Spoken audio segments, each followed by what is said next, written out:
Hi everyone, it's Kel. I hope you're doing well. We've been having internet problems here out at the farm, and so I'll probably have to drive into town to upload this video. Today I wanted to just go over a whole bunch of vibrational basics. By now we all understand that everything in the universe vibrates. And what I wanted to talk about is how that vibration relates to mind-body alchemy. So the number one thing that mind-body alchemy really does is it helps you know yourself. The clearer you get as you are coming into vibrational balance, the clearer your true values become, which are linked to your heart's desires, right? And when we talk about mind-body alchemy, we're really talking about mind, body, and spirit all together, all integrated to have complete wellness and, of course, inspiration. And when you are in complete balance, you're able to really hear the song of your heart, really that which will make you happy, and really be able to follow that song, so to speak. The mind itself, now the mind can be used for healing, of course, and there are somatic practices that can be used for healing, of course, and mind-body endorses both. The mind itself must be roped in and trained. It is a great commander to help heal the body when it's used in the correct way, and we'll be looking at that later. When you have the basics on this, you're able to change your vibration and change your health experience. You become more aligned, you become more centered, and again, like I just said, you become more inspired, and that's what we're really looking for. We're really looking to align with our heart's desires, that which we came here to do. I also want to talk about the power of sympathetic vibrations. Sympathetic vibrations are what control the universe. And when you're not in alignment with them in your mind body, then you are out of sync. Sympathetic vibrations, to put it simply, is the vibration of love. So now, trying to balance this vibration of love with other things, because the body actually has a system of vibration, and we can imitate the system of vibration to get the sort of juices flowing in the body to align with the center, and we can rope the mind in, because remember, mind lives throughout the body. It does not just live in the brain. The king and queen live in the brain. Mind lives throughout the body. And we are here to develop our minds and to have it learn to follow the body.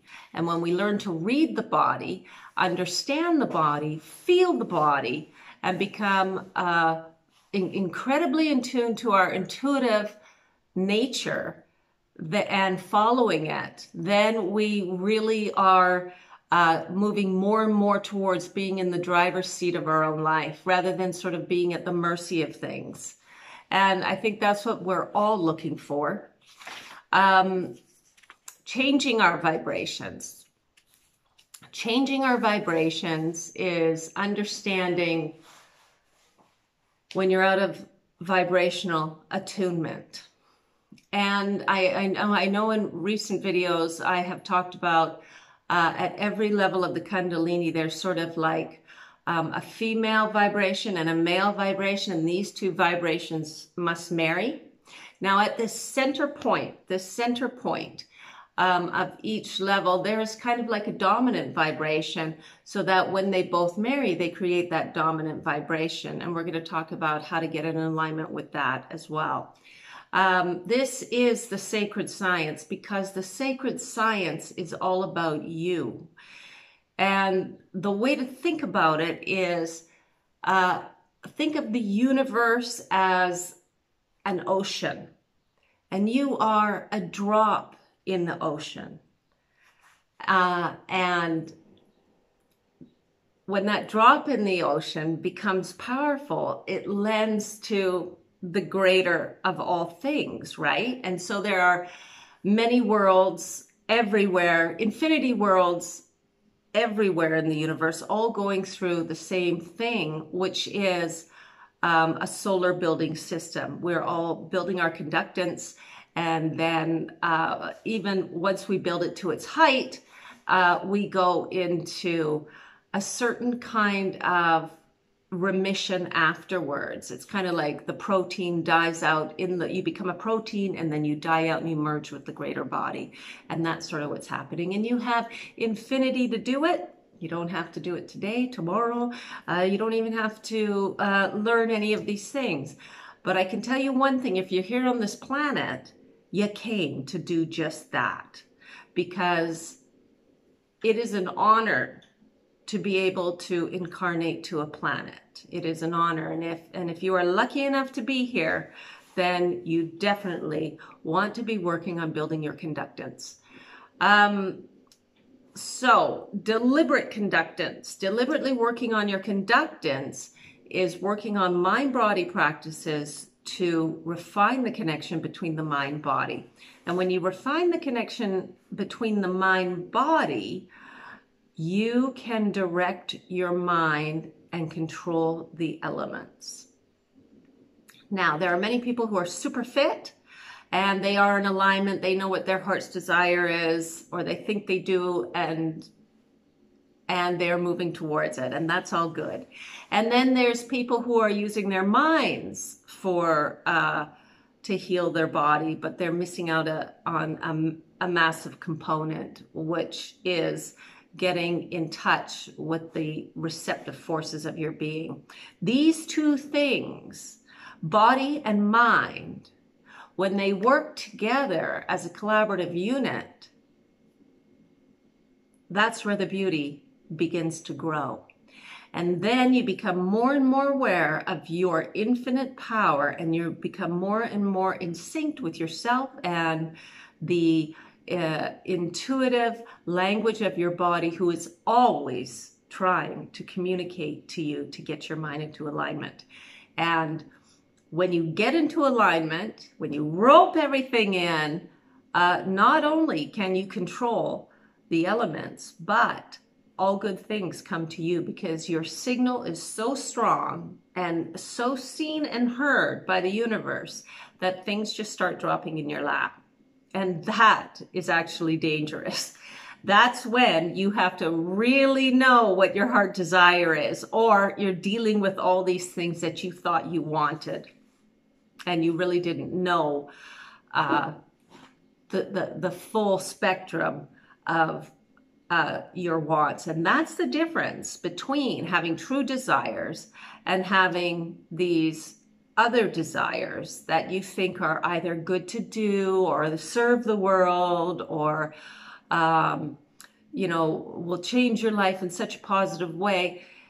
We really have to get into that balanced state where we can know beyond a reasonable doubt, like truly know, and knowing is a feeling, it's not a thinking thing, what our true desires are, so then we can align with them. Now, when it's your true desire and you turn to begin to align with them, everything else, the universe, joins with you fully, because that's your destiny. And that's where the beauty starts to unfold. And it all begins with health. Health is the platform from which all things stem from in your world. When you are in good mental health, you are in a good resonance space. When you are in good physical health, you are in a good resonance space. When you are both, you are on the path to becoming powerful. So the sacred science is all about balancing integrating and balancing your mind body. And really, the next stage is becoming completely self-reliant, where you're listening and you're attuning your health, and you're not dependent on anything around you. You are like the lotus or the water lily who cleans itself and takes care of itself from beginning to end, unfolding, folding, unfolding, folding, which reflects the universe, which is expand and collapse, expand and collapse. You two are the same way. And we rope it in when we begin when we begin this work. We start with the body and we work into the mind, because that is kind of an easier integration. And yeah, I just made some notes here and I want to make sure I don't get off on a tangent. That is an easier integration when you start with the body and you work towards the mind, rather than starting just with the mind and working towards the body. But let me tell you, as I say this, you know, I actually did both. I started with the mind and I healed myself. I was hit by a car in 94. Yeah, 94. I was hit by a car and I was a paraplegic, and I cured myself by using the power of my mind. And you can do that too.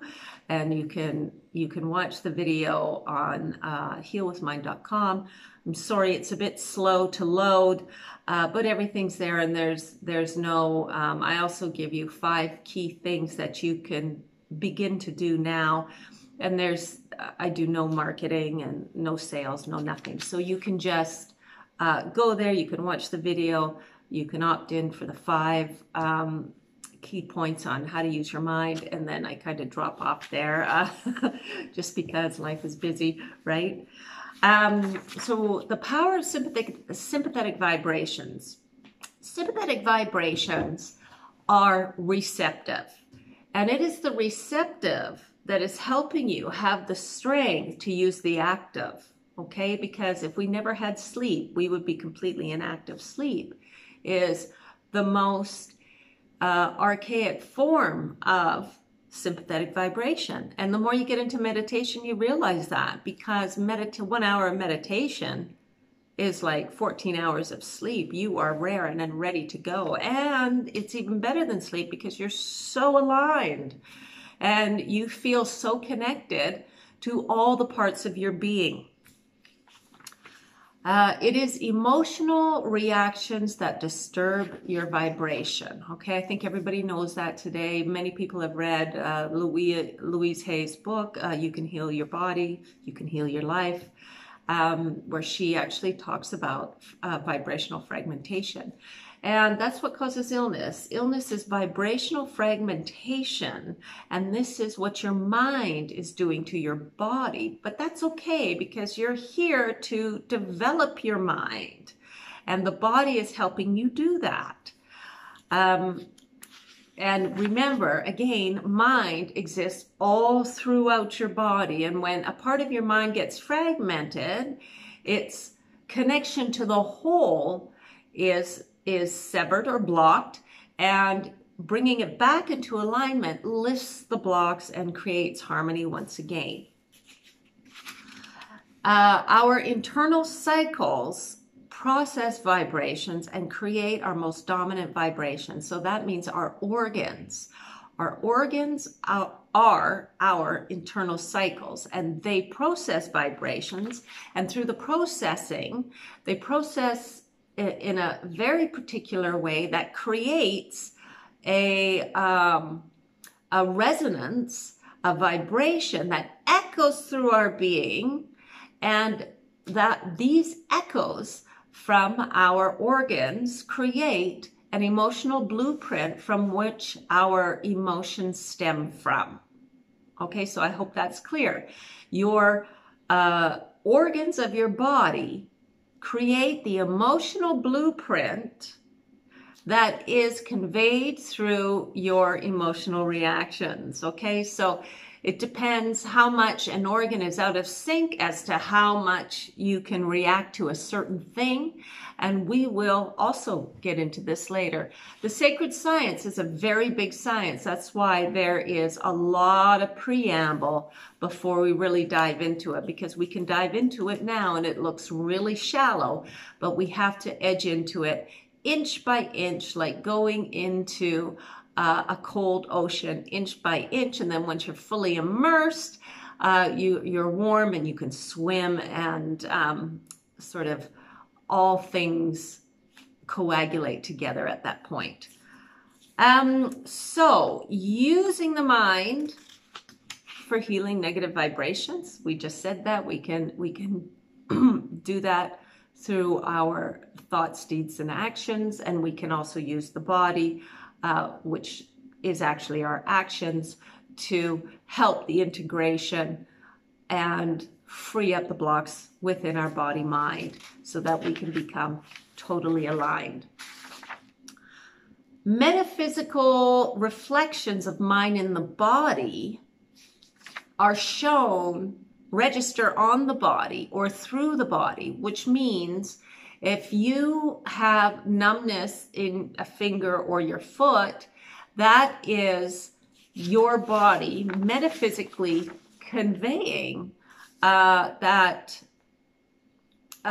there's a blockage there, and the blockage in mind, for example, your fingers grasp things, they understand things, and when you have a certain block in your fingers, that represents a certain part of the mind that is out of alignment.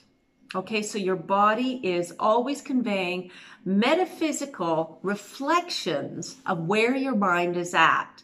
And understanding this metaphoric language can really help you understand your mind and bring you closer to knowing yourself. Knowing thyself is the absolute critical key to a good life. Critical key.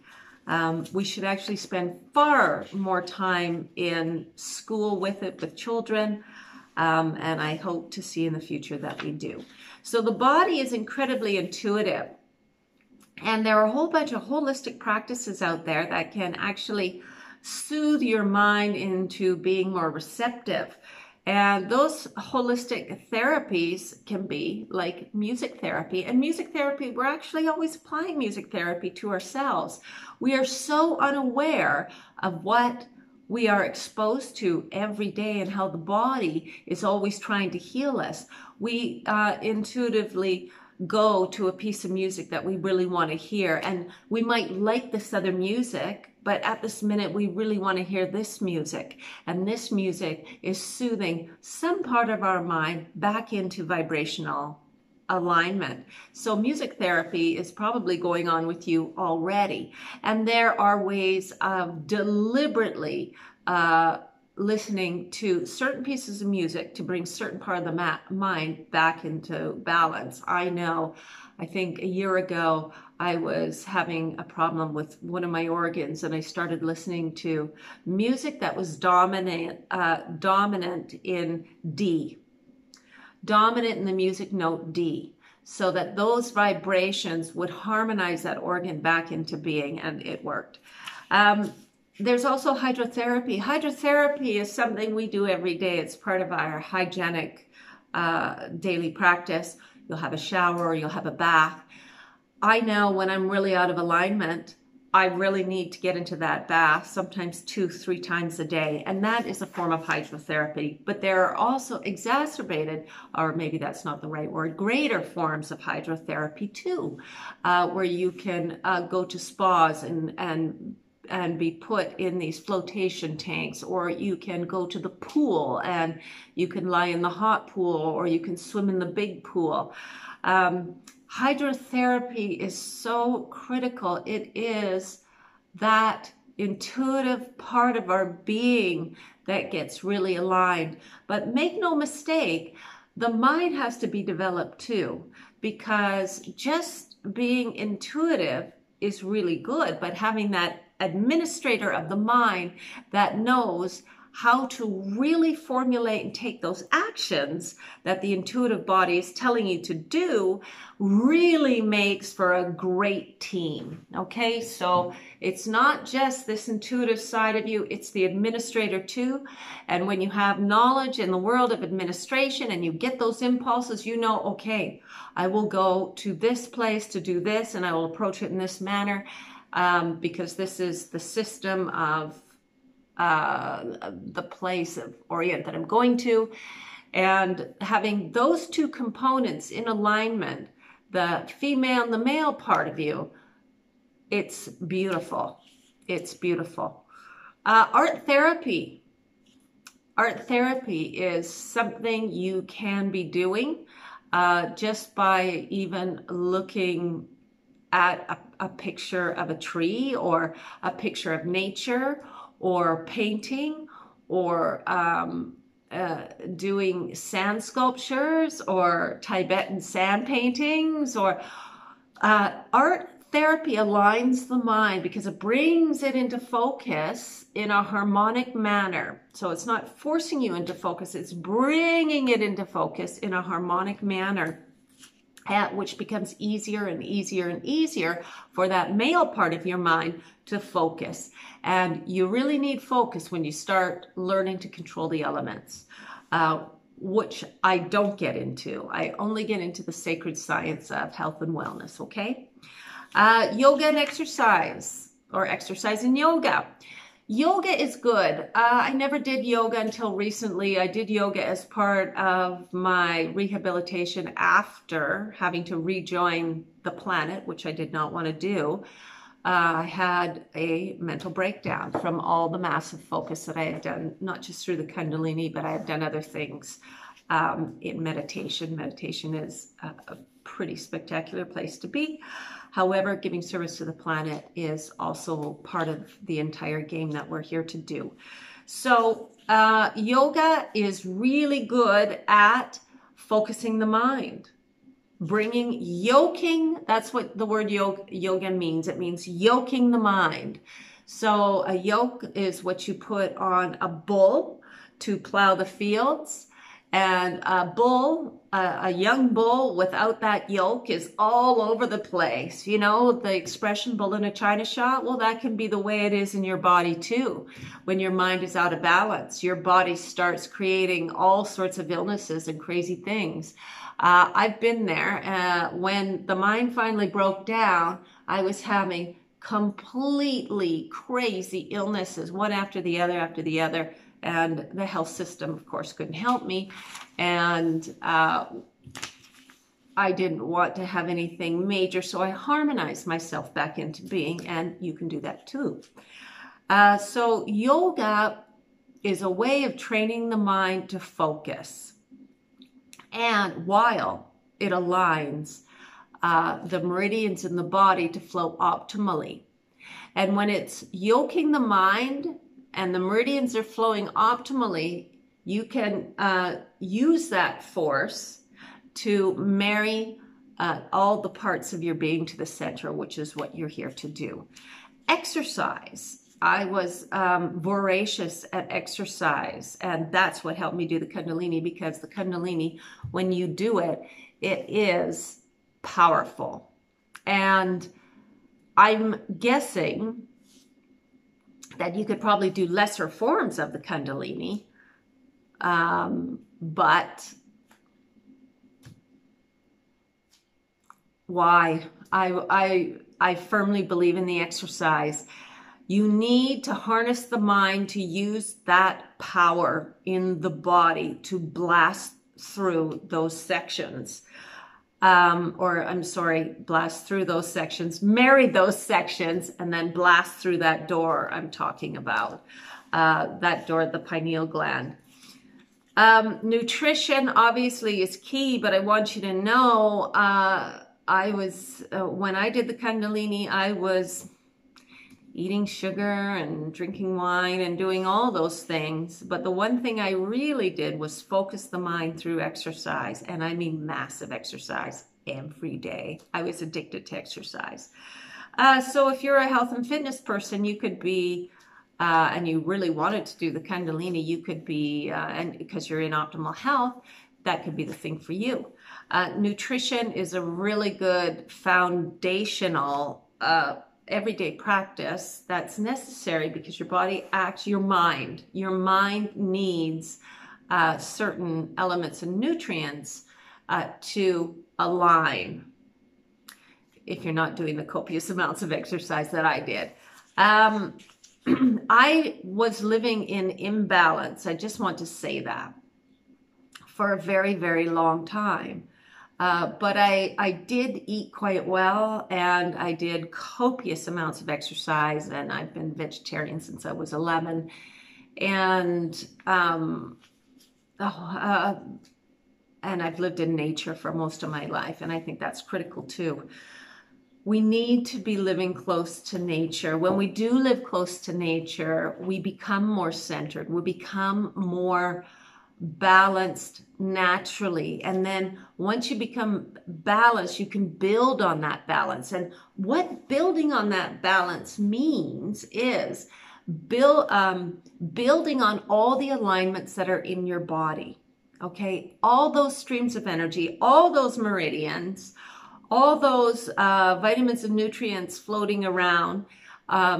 When you are strengthening that balanced state, you make those connections that much more stronger. It's like you have a connection like this, and you're in a balanced state, and you grow it, it becomes stronger and stronger and stronger and stronger and stronger. And you're bringing things to you all the time because your signal is becoming stronger. Now, when your signal becomes super, super strong and you become super, super aligned, that's when you start to become completely aligned through to your true desires. And true authentic desires is really what we want to be cultivating. The world is throwing all sorts of crap in front of us all the time on these phones, TV, the community, the stores, cars, advertising. We're getting brainwashed everywhere we go. The truth of life is within you. The truth of your life is within you. And living close to nature is really critical. And I know that everybody can't do that, but what we can do is we can look at a picture of nature, or we can watch a movie on nature. You know, David Attenborough's beautiful movies on nature, and having all these images come into our being will flood us with an alignment. So it's how we feed ourselves. How we feed ourselves. We need to feed ourselves nature. Food on the table needs to be close to nature. We need to see pictures of nature. We need to touch nature. If you can have house plants, you can touch nature. Plants love being touched. You know, they're like animals. You can stroke them as you water them. I remember watching this video where all these plants, I think it was about 60 plants together. You've probably seen it.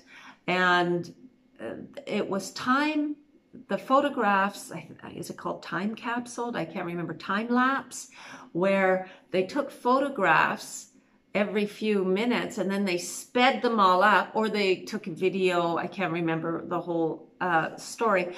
But when you watch it on high speed, it looks like all the plants they're all moving, and they're all talking to each other, and they're integrating. They're just doing it at a much slower pace than we are. So being close to nature, critical. You can develop it wherever you are.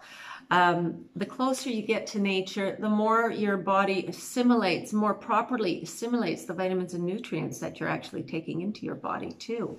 Because the more you are in harmony, the more your mind body is in harmony, the more you are in harmony with all things moving inside of you. And that means the processing of vitamins and minerals, the circulation of your blood, all the things that are happening inside of you become that much more strengthened and in alignment and happier. And of course, the outward flow of that is you become happier too, right? When things are happy in your house, you tend to take that happiness with you wherever you go. And it's the same within the body.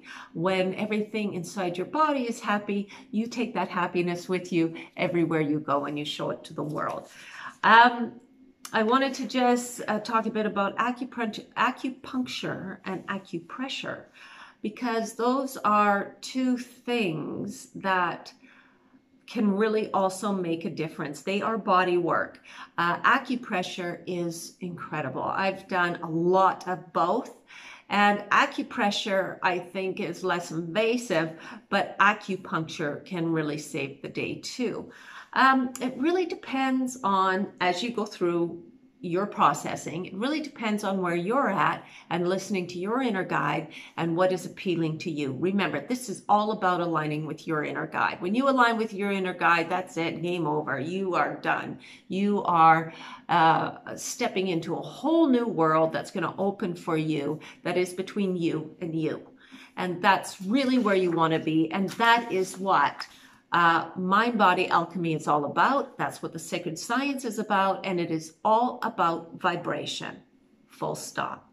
So thank you for joining me today, and I hope to see you soon. Take care. Bye-bye.